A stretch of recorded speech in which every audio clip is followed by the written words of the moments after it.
जब तक हम किसी चीज को पकड़े रहते हैं उससे जुड़े भाव भी हमारे भीतर बने रहते हैं। अगर किसी बात को छोड़ेंगे नहीं, खुद को क्षमा नहीं करेंगे या दूसरों को माफ नहीं करेंगे तो उस स्थिति से आगे कैसे बढ़ पाएंगे। कहीं तो बात को आखिरी मोड़ देना ही होगा। मन को स्वस्थ रखने की कुंजी है नकारात्मक विचारों और भावनाओं को जाने देना। हमें यह सीखना पड़ता है। संतुष्टि हमें अपने विचारों और भावनाओं को समझने में और क्षमा उन्हें जाने देने में मदद करती है। पढ़ने में यह काम जितना साधारण लगता है, असल में उतना ही कठिन है। मन की संतुष्टि वर्तमान क्षण में अपने विचारों के प्रति जागरूक होना है।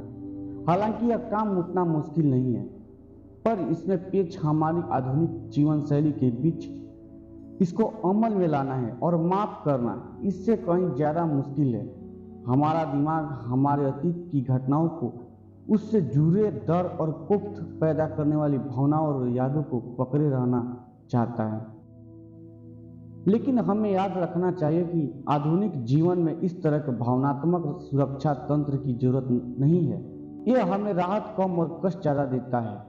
सबसे बुरा यह है कि हम अपनी या दूसरों की वजह से क्रोधित होते हैं। क्रोध हमारी दिमागी स्थिति को काफ़ी नुकसान पहुंचाता है। यही नहीं, शरीर पर भी बुरा प्रभाव पड़ता है। मानसिक संतुष्टि और क्षमा के भरे संयुक्त प्रयास से भावनात्मक और शारीरिक घावों को भरने में मदद मिलती है, जिससे जीवन आनंदमय और स्वस्थ होता है। कुछ साल पहले मुझे लगता था मेरा जीवन सफल हो चुका है, मैंने सब कुछ सही तरीके से किया है, मैं अपने लक्ष्य पाने में सफल रहा हूँ, इसलिए मुझे खुश रहना चाहिए। मुश्किल पढ़ाई करते हुए कई साल बिताने के बाद मुझे एक कॉर्पोरेट बैंक में नौकरी मिली। मेरे सपने सच हुए, मैं महंगी कार खरीद पाया, मैं पार्टी करता, घूमता और मौज मस्ती करता था। जीवन काफ़ी बेहतर चल रहा था, पर मस्ती तो थी, जीवन स्वस्थ नहीं था।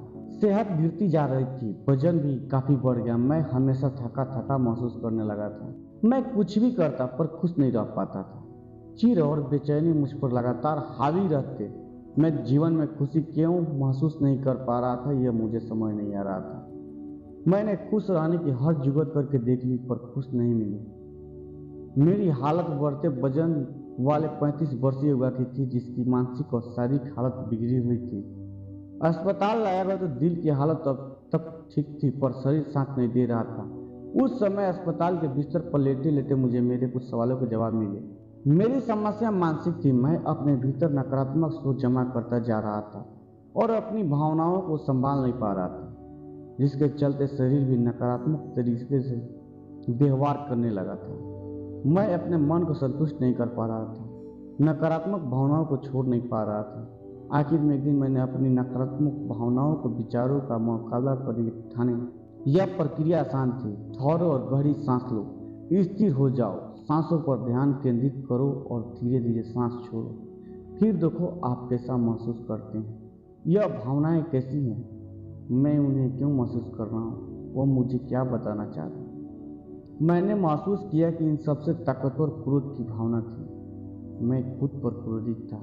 यह हालत इतनी खराब कैसे हुई। मैं अपने माता पिता, शिक्षकों से गुस्सा था। उन्होंने मुझे भावनाओं पर काबू करने का सही तरीका नहीं सिखाया। रोना कमजोरी की निशानी है। गुस्सा आए तो कमरा बंद करके तब तक पड़े रहो जब तक गुस्सा चला ना जाए। ज़्यादा प्यार या स्नेह दर्शाना अच्छा नहीं होता। इस तरह की नसीहतों से मैंने अपनी भावनाओं को दबाना सीखा था। मैं समाज से गुस्सा था। मेरे पास शिक्षा, करियर, पैसा, कार और बाकी काफ़ी कुछ था, फिर भी आनंद नहीं था। मैंने जो अपने आसपास से सीखा था, मैं उसी का पालन कर रहा था और उन लोगों ने भी यही सीखा था। उनका भी क्या कसूर, क्योंकि उनके पास देने के लिए यही था। फिर मैंने माफ़ करना शुरू किया। मन की संतुष्टि के लिए मैंने ध्यान लगाना शुरू किया। मुझे काफ़ी राहत मिली। मेरे क्रोध पर लगाम लगने लगी। मैंने अपनी यादों का इलाज करना शुरू किया और उनसे जुड़े लोगों को माफ़ करना शुरू कर दिया। सच में इससे मुझे फौरन राहत मिलने लगी। मेरे मन और शरीर के दर्द का उपचार होने लगा। मेरी अरिथीमिया की बीमारी का कोई लक्षण नहीं रहा। मुझे यकीन नहीं हो रहा था 2 दिन में ही मेरी समस्या का हल होने लगा। जो रोग मैंने 10 सालों में जमा किया था, 2 दिन में उसकी छुट्टी हो गई। मेरी दिमागी हालत में भी काफ़ी सुधार है। मैं खुश और प्रसन्न रहने लगा। हर क्षण में मुझे आनंद की अनुभूति होने लगी। मुझे एहसास हो गया कि खुशी तो हर वक्त मौजूद थी, मैंने ही उसे भूत और भविष्य के चक्कर में पहचान नहीं पाया था। आपने जो अपने साथ किया उसके लिए खुद को क्षमा करना, जो आपने दूसरों के साथ किया उसके लिए खुद को क्षमा करना, हो सके तो उनसे माफ करना। क्षमा करने के 4 स्तर। अपने जो अपने साथ किया उसके लिए खुद को क्षमा करना, जो आपने दूसरों के साथ किया उसके लिए खुद को क्षमा करना, हो सके तो उनसे माफ़ी मांगना। दूसरे ने जो आपके साथ किया उसके लिए उन्हें क्षमा करना, बिना माफ़ी की अपेक्षा रखे दूसरों को उनके कामों के लिए क्षमा करना।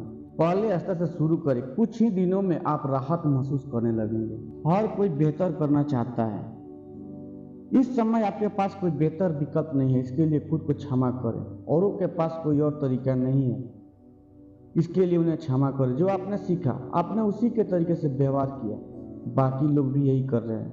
मन में क्रोध, भय, घृणा भरने से आप खुद को नुकसान पहुंचाएंगे। क्षमा करने से आपको शांति मिलेगी। बीती बातें भूलने और आने वाले कल की चिंता न करने से आपका जीवन शांति और आनंद के साथ व्यतीत होगा।